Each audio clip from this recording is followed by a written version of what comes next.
144 বছর পর মাঘী পূর্ণিমায় দুর্লভ মহাযোগ। মহেন্দ্রাক্ষরের করুন এই ছোট্ট কাজ, লক্ষ্মীনারায়ণের কৃপায় খুলবে ভাগ্যের দরজা। নমস্কার বন্ধুরা, আজকে আপনারা এসেছি মাঘী পূর্ণিমা।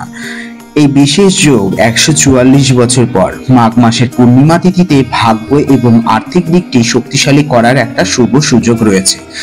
এবার মাঘ পূর্ণিমা শুভ কাকতালীয় আসছে। কি মাঘ মাসে পূর্ণিমা তিথিতে ভাগ্য এবং আর্থিক দিকটি শক্তিশালী করার একটি শুভ সুযোগ রয়েছে। এবার মাঘী পূর্ণিমা শুভ কাকতালীয় আসছে। কি সেটা? হিন্দু পঞ্জিকা অনুসারে মাঘ মাসে দান করার জন্য অত্যন্ত শুভ বলে বিবেচিত হয়।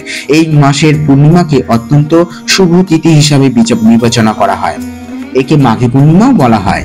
এই দিনে গঙ্গা ইত্যাদি পবিত্র নদীতে স্নানের বিশেষ তাৎপর্য রয়েছে। মাঘ মাসের পূর্ণিমা তিথিতে ভাগ্য এবং আর্থিক দিকটি শক্তিশালী করারও শুভ সুযোগ রয়েছে। এবার মাঘ পূর্ণিমা শুভ কাকতালীয় ভাবে আসছে।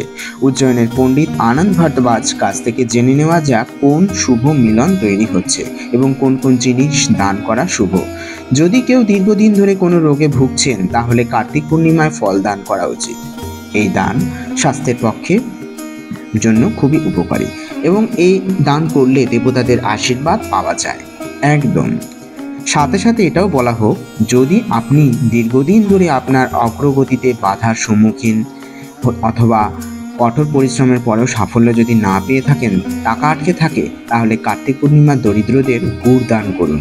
এর ফলে দরিদ্রতা দূর হয়, সকল বাধার অবসান হয়। ধর্মগ্রন্থে অন্নদের দানকে সর্বোত্তম বলে মনে করা হয় বলে বিশ্বাস করা হয়। কার্তিক পূর্ণিমার দিনে অবশ্যই খাদ্য দান করা উচিত। কার্তিক পূর্ণিমায় শুভ দিনে খাদ্য দান করলে কোনো ব্যক্তির বাড়িতে কখনো খাদ্যের অভাব হয় না। অনেক বিবাহিত মহিলা তাদের স্বামী এবং সন্তানদের জন্য দীর্ঘায়ু কামনা করে বিভিন্ন উপবাস পালন করেন। একইভাবে কার্তিক পূর্ণিমায় বিবাহিত মহিলাদের প্রসাধনী দান করা উচিত। এতে সবুজ চুড়ি, শাড়ি, সিঁদুর, টিপ ইত্যাদি দান করা অত্যন্ত শুভ বলে বিবেচিত হয়। লাভজনক সময় আসছে কন্যা রাশি জাতকদের। কি বলছে? কন্যা রাশি জাতক জাতিকাদের জন্যেও নতুন কাজে হাত দিতে পারেন, শুরু করতে পারেন নতুন ব্যবসা। উপার্জনে লাভের করিতে ফুলে ফেঁপে উঠবেন। আর্থিক প্রাপ্তি লাভ হবে আকাশ ছোঁয়া। বিদেশে পড়তে যাওয়ার জন্য বা বসবাস শুরু করা শুভ যোগ আসতে পারে জীবনে। ভালো সময় আসছে এবারে কর্কট রাশির ক্ষেত্রে। কি বলছে? যে কর্কট রাশির জাতক জাতিকাদের জন্য চাকরির প্রতিষ্ঠা অর্থাৎ পদোন্নতি হবে, অর্থাৎ তার চাকরির যে পোস্ট আছে সেই পোস্ট ডেভেলপমেন্ট করবে। সাথে সাথে পরিবারের সুসময় বজায় থাকবে। মেষ রাশি জাতক জাতিকার জন্য সম্পত্তি কেনার সেরা সময় আসছে, অর্থাৎ প্রপার্টি, প্রচুর সম্পত্তি হবে। শুভক্ষণে পেতে পারেন বিশাল ধন সম্পত্তি।